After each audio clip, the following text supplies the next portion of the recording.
It's now time for the first keynote of the summit and the first session as part of the UNEP-FI Regional Roundtable North America with Guy Cormier, President and CEO of Mouvement Desjardins, Charles Lemont, President and CEO of la Caisse de dépôt et placement du Québec, and Neely Gilbert as our moderator, who is Chair of Investment Committee for David Rockefeller Fund.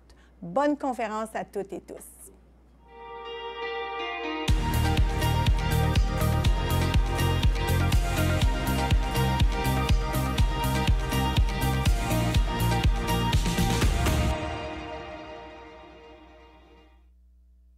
Hi, my name is Neely Gilbert, and many thanks to you all for joining us today for a conversation with two senior leaders in the climate finance movement, Charles Lemont from CDPQ and Guy Cormier of Desjardins. As we kick off today, it will be my pleasure to offer some brief introductory remarks, and then we'll move into a moderated panel discussion with these leaders. By way of background, I serve as Investment Committee Chair of the David Rockefeller Fund, which is a member of the United Nations convened Net Zero Asset Owners Alliance.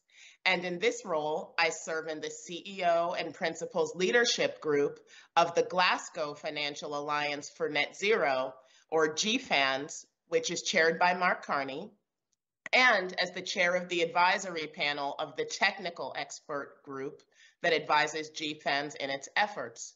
Charles and Guy's organizations are both also members of this group. By way of additional background, the Glasgow Financial Alliance truly demonstrates the high level of commitment that the finance sector brings to the table in combating climate change. It brings together a number of other initiatives under one umbrella, including the Net Zero Asset Owners Alliance, which Charles and I both represent, the Net Zero Asset Managers Initiative, which Guy represents, the Net Zero Banking Alliance, Insurers Alliance, and Service Providers Alliance. So to become a member of GFANZ, you join one of these other groups and are graduated into the broad umbrella. Remarkably, GFANZ is now convening well over 250 finance institutions and around $100 trillion of capital globally in its reach. You know, many financial institutions today are motivated by our fiduciary duties in making high ambition net zero commitments. Speaking on behalf of asset owners, when it comes to managing our long-term risk-adjusted returns, we see climate change as a great risk, but we also see it as a source of potential opportunity. In terms of the risk, consider that conservative estimates suggest that unabated climate change will lead to global costs equivalent to losing at least 5% of global GDP each year. This represents trillions of dollars of wealth destruction for our beneficiaries, our clients, and for society as a whole. I'm joining you today from the United States, which faced $95 billion in damages in 2020 alone as a result of weather and climate disasters, and $800 billion in the past decade. It's reported that 1 in 3 Americans has suffered a weather disaster just this past summer. In a moment, we'll hear more from our panelists about the perspective from Canada. But lastly, I would just add that the finance sector is motivated also by a forward-looking positive expectation about the opportunities that will be created by investing to rebalance the global economy to a net zero future. It's estimated that the climate transition will offer $5 to $6 trillion in financing opportunities every single year between now and 2050. So today we'll be discussing the imperative and approaches around shaping a low carbon future with two senior leaders in finance. Charles Lemont, the CEO of CDPQ, and Guy Cormier, the CEO of Desjardins. Thank you for joining us, gentlemen, and welcome. Thank Bienvenue. you. So I'd like to start off by asking you both a question. What are the main impacts of climate change on your organizations, and how are you responding to them? Want to go ahead, Charles, first, or?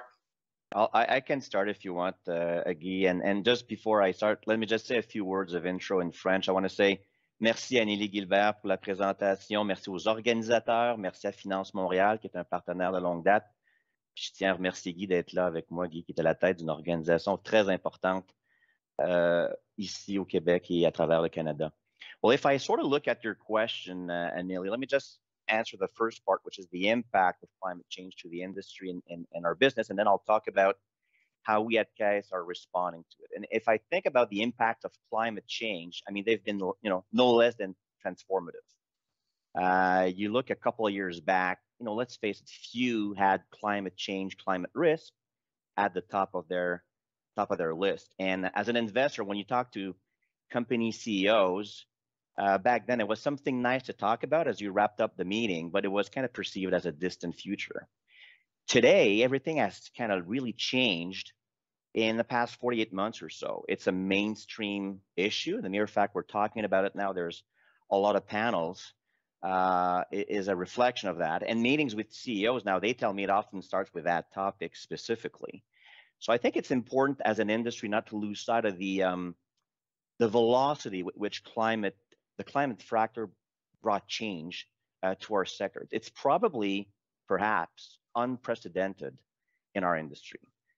Now, if you look as to how we've responded to this change at CDPQ, two things. I'll talk about, let's just take maybe a step back as to where we came from 3-4 years ago, and then I'll talk about how we're responding today. So we kind of trailblazed, we think, in 2017 when we launched that new climate strategy with, ambitious targets back then.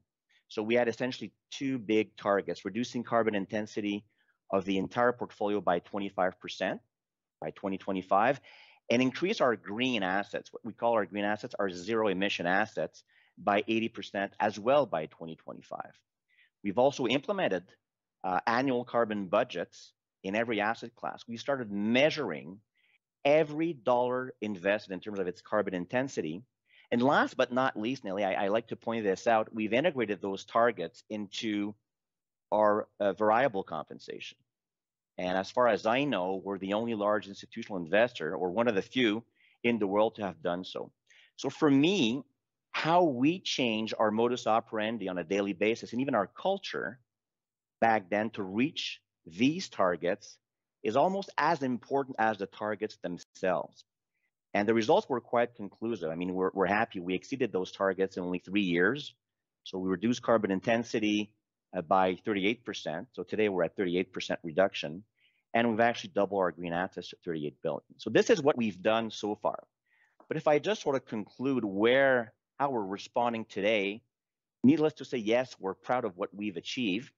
But I think we need to really accelerate the pace today, probably explore new ways to address climate change. Why? Because the climate has worsened exponentially since then. So that's why last week, I've announced CDPQ's new climate strategy, which is kind of based on 4 pillars, which I'll just describe very briefly. The first 2 are kind of easy because we just increase our ambition on existing targets that we have. So what does that mean? So we'll triple our green assets by 2025. And we're going to reduce the carbon intensity to 60% by 2030. So that is kind of renewing the ambition on what we already have. But to finish off on the last 2 pillars before I conclude, those green targets, as I call them, they're great, they're crucial, but they're probably what we feel not enough to kind of bend the curve on global warming. So the third pillar will be that we're going to be addressing carbon emission at its roots. So to us, that's the next step. And that is the highest emitting sectors. So what are we going to do with that third pillar? We're going to launch a 10 billion transition envelope to decarbonate the large industries that we feel are really essential to build a carbon neutral future. In fact, we're going to go where we can really move the needle. And companies will invest and will have specific criteria. Now, it's important to say that they'll need to have a transition plan, transparent reporting, and an independent external certification. And last but not least, we feel that long-term investment is kind of our DNA at the case. And so if there's one sector we feel there's a lot of uncertainty right now, it's oil. So our fourth pillar is, we're going to commit to exiting from oil production by the end of 2022. That represents, give or take, 1% of our assets. So we've started declining many years ago. We'll complete the exit, and our goal there is to stop contributing to the increase of oil supply or to new oil pipeline projects. Now, that being said, I'd like to underscore that our capital remains available. It'll remain available to invest in transition platform from any industry. So this is how we're sort of tackling it right now going forward. Wow, that's exciting. La Caisse has always been in the lead, and now you're raising the ambition. Congratulations. Yeah, trying to. Thank you. And Guy, how would you respond to this question about the main impacts of climate change at Desjardins and how you're responding to them? Oui, merci Nelly. Bonjour à toutes et à tous. Good morning, everyone. Bonjour encore à toi, Charles. Hello, Mrs. Gilbert, and thank you very much to the UNEP-FI for inviting me today. Quelques mots en français aussi. Merci, bravo à Finance Montréal pour l'organisation de cette toute première édition du Sommet de la finance durable. Je souhaite ardemment que ce premier rendez-vous devienne vraiment un incontournable qui marquera l'engagement du monde de la finance contre la lutte au changement climatique et la protection de l'environnement. Il est assez clair que comme investisseurs, comme détenteurs de capital, nous devons jouer un rôle de plus en plus grand. Nous devons favoriser absolument des projets qui font partie de la solution. On doit pénaliser des projets qui font partie du problème et on doit absolument s'assurer de pencher du bon côté de l'histoire dans le dossier des changements climatiques. Et au Mouvement Desjardins, nous croyons fermement à cette responsabilité du secteur financier. Comme coopérative, nous recherchons depuis notre fondation le bénéfice à long terme. On croit que le capital doit être au service des personnes et des collectivités et on travaille à protéger les générations futures. It's clear that Canadians want their financial institutions to include the fight against climate change in their values and also in their priorities. Companies in all sectors can no longer ignore climate change and environmental issues from our perspective, and financial institutions must make their investments conditional on improving the environmental performance of all the companies. And by doing so, financial institutions do not forfeit necessarily performance. On the contrary, they ensure the long-term performance of their companies and the society. And Desjardins announced this past Earth Day our ambition action plan regarding net zero emission by 2040. So we were really clear on what we want to achieve. First, developing new financial products for our members, for our customer, businesses, in particular, individuals. Support key projects in renewable energy, energy efficiency, and electric transport. And third, helping our suppliers, our members, and our clients to reduce their own emissions. So it will be part of our action plan too. Our short-term targets will be boosting the share allocated to renewable in its lending to energy corporation from 24% to 35% by 2025. We want to build a $2 billion investment portfolio in renewable energy infrastructure. It's an increase of 66% compared to 2020. And we will provide support to really 5 projects that we're working on right now, developing projects to convert organic waste, largely from agriculture, to renewable energy, biomethanization. So it's really a quick example of what we want to accomplish. Back in 2017, we announced and we committed to integrate ESG criteria into all of our business decisions in all of our business sectors. And today, there's nearly $111 billion that are in assets that are subject to positive or negative filters based on environmental, social, or governance criteria. And we will continue to collaborate with our peers like CDPQ and many participants at this summit. And we will continue also to seek and support partnerships with governments, with universities, and with research institutes, just so we can really achieve our collective climate objectives. You know, it's really clear in my mind that the world of finance has understood the urgency of the situation, but it must now act more decisively to change the economy. We have to change the way we produce goods, from the supply to the recycling. And that's somewhere that we want to invest more time and energy, to the recycling. We have to change the investment criteria in our portfolios. We must change also the way we measure profits and losses by considering the real costs. That implies considering the environmental costs in the balance.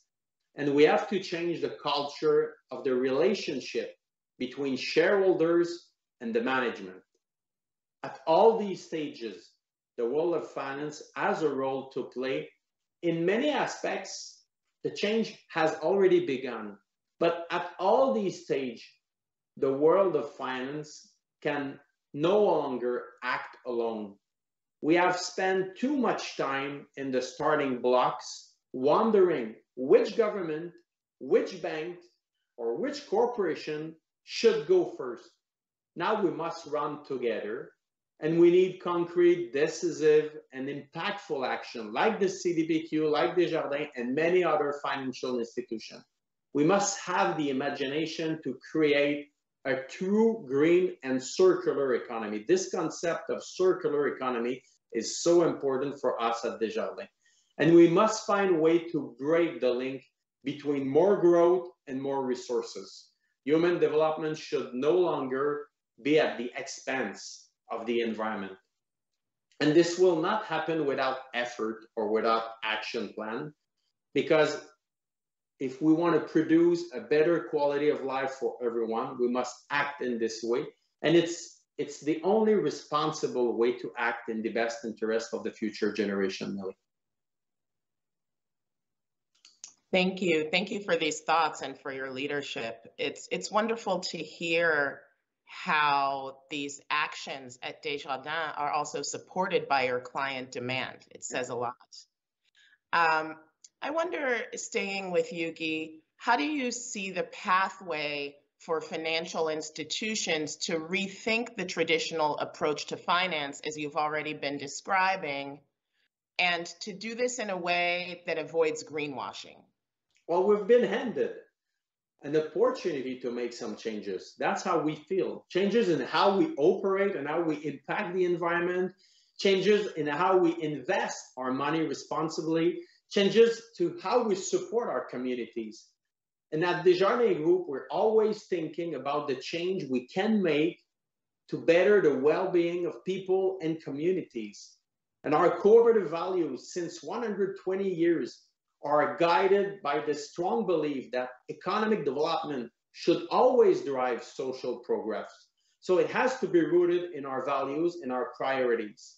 And financial institutions should align with science-based approaches and frameworks to measure their performance and drive effective progress. So this concept of alignment with science-based approaches is, from my perspective, key in the next few years. You know, our society has passed the time of vague promises, of actions, or green marketing or greenwashing, like you just said in your question. Our members, our clients, our employees have great expectations on our level of transparency, and also they expect from us long-term ambitious plan with real short-term and mid-term targets. And they will demand, and this will demand clearly diligent tracking and communication. And we will be really clear on what we want to finance and what we don't want to finance. In addition, the financial sector and the rest of the business sector in Canada need to have a clear and shared taxonomy to reach the objectives of a Paris Agreement. This is still something that we have to work on to have the answers that we're looking at.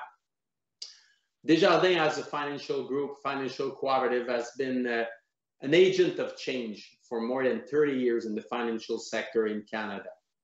We were the first Canadian financial institution to sign the Principle for Responsible Banking. Our position on coal has been recognized as one of the most robust around the globe. And since last year, we launched 17 Société Rafund mutual funds, ETFs, that are 100 free of oil production and pipeline holdings. So from our perspective, it's clear that we need more innovation, tools, and expertise if we want to create a key international framework. And today we're really proud, I'm really proud to announce that Desjardins is the first financial institution in Canada to sign the Business Ambition for 1.5 degrees of the Science-Based Targets Initiative and the United Nations Global Compact. This is an example of what we want to try to achieve with these new standards. And through this commitment, we are solidifying, from our perspective, our support to long-term climate change and also integrated approach in all of our business lines of activities and based on science interim targets that will be validated by global experts too. So as we continue to move forward in the implementation of our action plan, Desjardins will continue to be transparent, communication, but at the same time, we must continue to listen to our members, our clients, our employees, and the different stakeholders that we are working with. Thank you. Thank you for this rich answer. Both of you have discussed not only your long-term goals for net zero, but also the short and midterm targets that you're committing to. And this seems very important. At the David Rockefeller Fund, where I chair the investment committee, we are committing to decarbonizing our portfolio by another 25% by 2025. And this commitment is, as you discussed, underpinned by a focus on engagement with our portfolio companies, our external asset managers, and on collaboration and communication with our peers, like both of you. We are also committing 10% of our investments to investing in private market solutions that will drive the climate transition within the next 5 years. Charles, you talked a little bit about the interim targets that you have set and now reset at CDPQ. How do you see this playing out within your organization and in North America more broadly? Yeah, thank you, Nelly, and congratulations on all those great commitments and actions. Let me just talk maybe for 1 minute on those short to midterm targets, Nelly, because I think they are really important. Because everyone kind of agrees on the common destination. I mean, it's carbon neutrality by 2050. Generally speaking, the consensus is there, or a little bit earlier. But honestly, and I don't mind saying that, I mean, setting the North Star is actually sometimes the easy part. And so short to midterm targets to me are the essential ingredient, and there's kind of no way around it. I'm sure everybody in the audience will actually know the old saying, vision without execution is hallucination. So midterm targets actually provide a measure of progress and effectiveness. We all know what gets measured gets done. And it also provides the ability to correct course of action because it's very difficult to predict over 40, 50 years. And let's not forget, those short to midterm targets, I find, can really mobilize people. As you start having, success begets success, as we say. So if you ask me, in our own organization, Nelly, without our 2025 targets that we've launched back in 2017, there's no way we reach our current momentum and get to where we are today in 2021 with the ability to reset as we've done today. And I would even go as far as saying that I consider short to midterm targets to be part of my fiduciary duty as CEO. Because otherwise, let's face it, I can promise whatever you want for 2050, I'll be far gone by then. So I think there's that notion of responsibility to leave the organization in good shape for whoever succeeds in that road to carbon neutrality. And those short to midterm targets, I find, also have a really good advantage, Neil, is that they provide transparency, which is kind of essential to establish credibility with the various stakeholders, and a condition to make sure that people enthusiastically get on board with the program, and also to preserve the trust, as I said, of those stakeholders. So that is important, because otherwise, how can they actually measure your progress and understand your situation in the context as you move along? Now, how this will play out in North America, the second part of your question, and at Case, well, I'm kind of encouraged. I'm an eternal optimist that we already see a lot more and more interim targets by investors, and I think it has to do with the fact, well, stakeholders expect actions, as Guy said, given the urgency of the situation, and hopefully COP26 is around the corner. That gives us a window of opportunity to converge collectively. So let's not miss on that one. As to how it played out at the Case at CDPQ. So in 2017, as I said, we've set out those short to midterm targets. And the way I like to spin it or present it, Nelly, is we've turned these 2017 targets from constraints back then to opportunities in 2021. And that sort of became part of our DNA in the organization. I'd like to say humbly that it's kind of a signature of organization that we run. And so we feel it gives us really advantages. We actually get inbound calls, given those short to midterm targets are known. It gives us inbound calls and opportunities, investment opportunities we may not have the chance to see otherwise. So people think about us as being interested in that space, in those sector.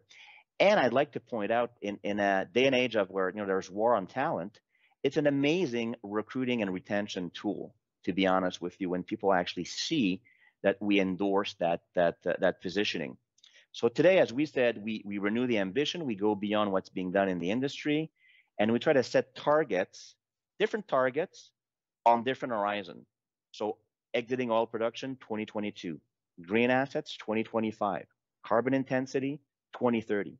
And to me, just to finish off on that, the best indicator of success as a CEO is when I actually see the teams underneath in the various asset class actually pushing the organization to be bold while at the same time being pragmatic, because then I know we push ourselves for the ambition while making sure the targets are credible.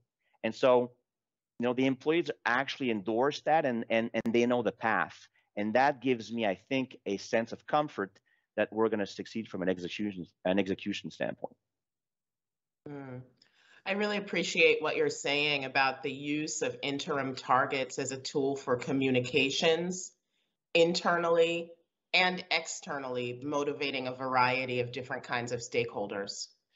Exactly. Next, I'd like to ask you both a question that's specifically about the Canadian perspective. Who are the key stakeholders that need to be engaged for the systemic change that's needed in Canada, especially when it comes to the sensitive topics of transitioning beyond fossil fuels, which you've both already mentioned, and while doing this in a way that also addresses social justice, equity, and environmental protection? You want to go ahead, Charles? Would you like No, go ahead, Guy. Go ahead. Okay. Well, I think it's quite clear that the fight against climate change require a collective response, and on the one that is more synchronized than as the best way we can. So we need the private sector, the public sector, and the civil society to really work together, like we did with the pandemic, and like we did with like we're still doing with COVID-19.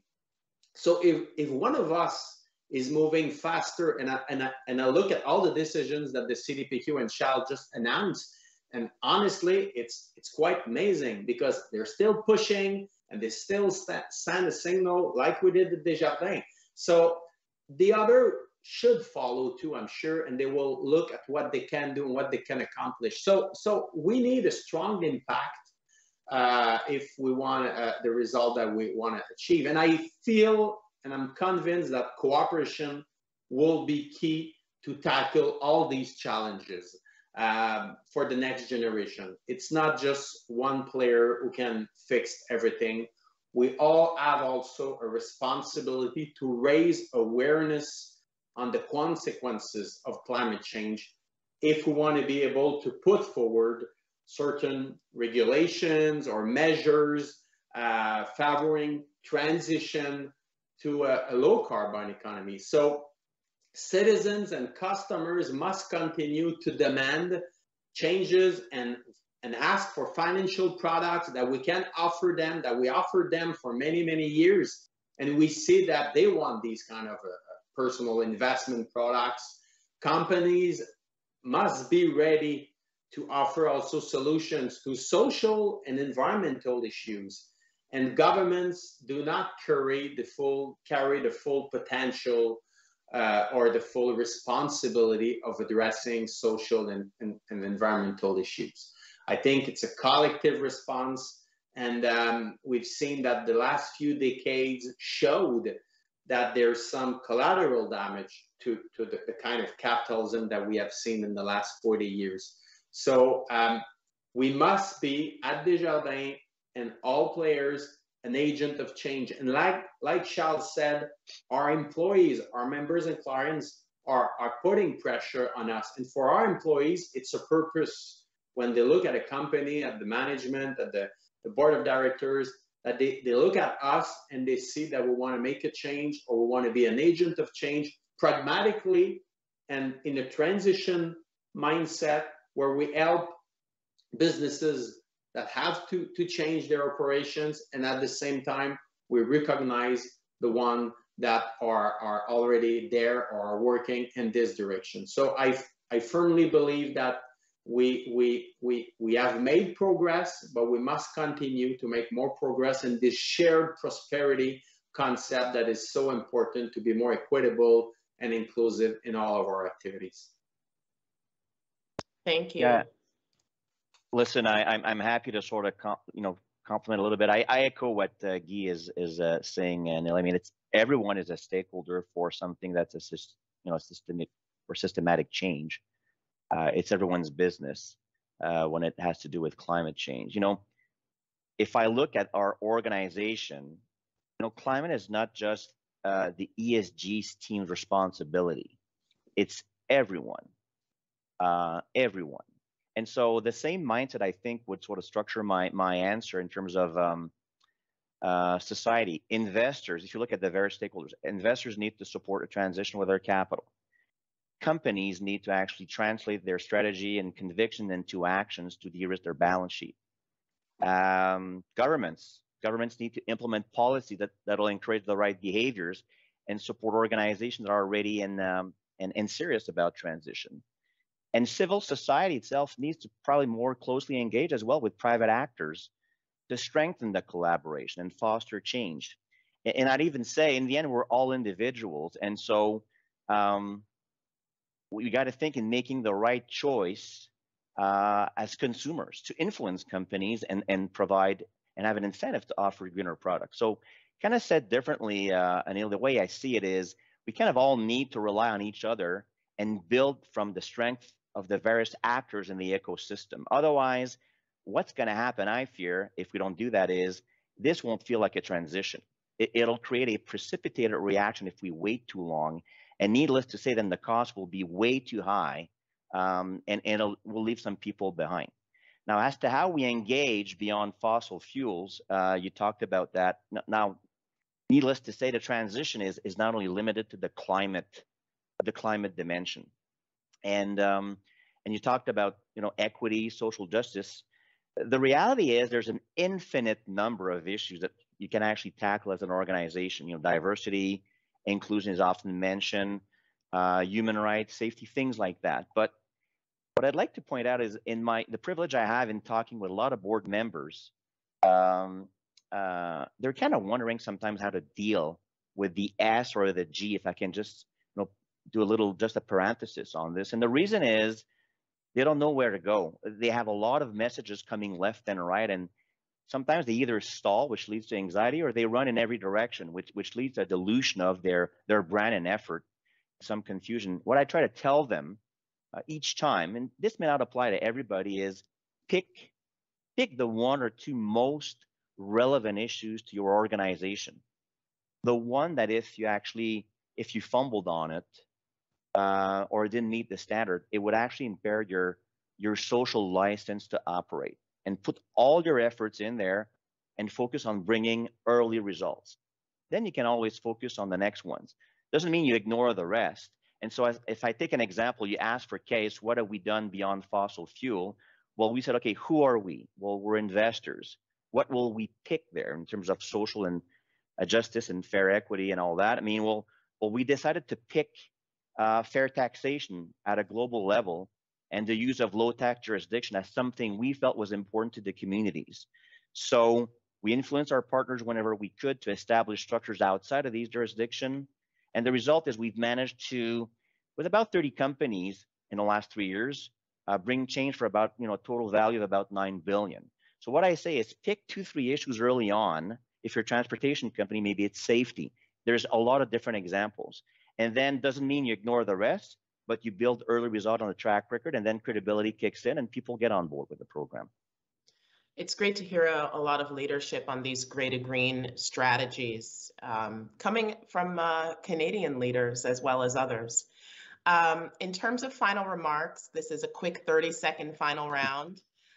Both of your organizations have signed the statement by the Quebec Financial Centre for Sustainable Finance.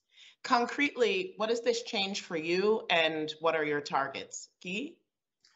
Well, really proud to stand with the other stakeholders, the Quebec financial sector, to sign this declaration. Concretely for Desjardins, we will provide sustainable finance training to the vast majority of our 52,000 employees in Canada by the end of 2023. We will support more transparency and reporting in sustainable finance. We will also promote the development of the Montreal sustainable finance sector through our network of over 4,000 Desjardins advisors and professionals in our case network in all of our branches. And we will continue to integrate the ESG factors into all of our operations. So these commitments, combined with our ambitious action plan 2040, will really help us and the society to achieve the targets that we want to achieve. Thanks. And Charles? Well, first and foremost, Nelly, I'd like to congratulate, acknowledge the great work done by Finance Montréal, obviously, in coming up with, throughout the years, and in coming up with that statement. It's actually a proof of their leadership, of having the entire ecosystem rally behind it. What we'll do at the case, I mean, we heard our companies, they want to know more, work closer with us on sustainability.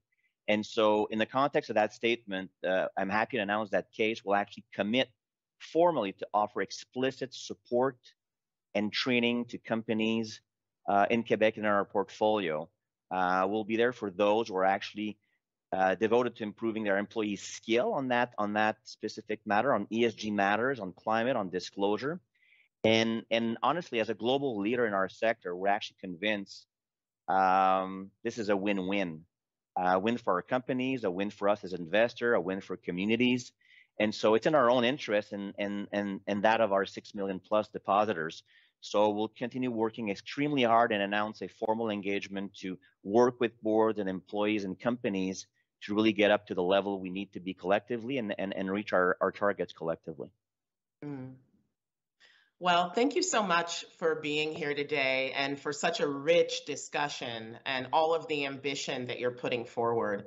It's really leaders like you and your organizations that reflect the type of action that is specifically needed today all around the world, both as COP26 quickly approaches and also well beyond that global event. You know, my overarching sense is that one of the best ways for investors like us to manage climate risk in our portfolios is to actually become part of seeking to move the needle on climate change in the real world. And by raising our voices and sharing ideas and inspirations in gatherings like this one today is one way for us to do that. So thank you again for coming together here and making this contribution. Merci et au revoir. Merci Nelly. Merci Guy. Merci, Nelly. Thank you very much.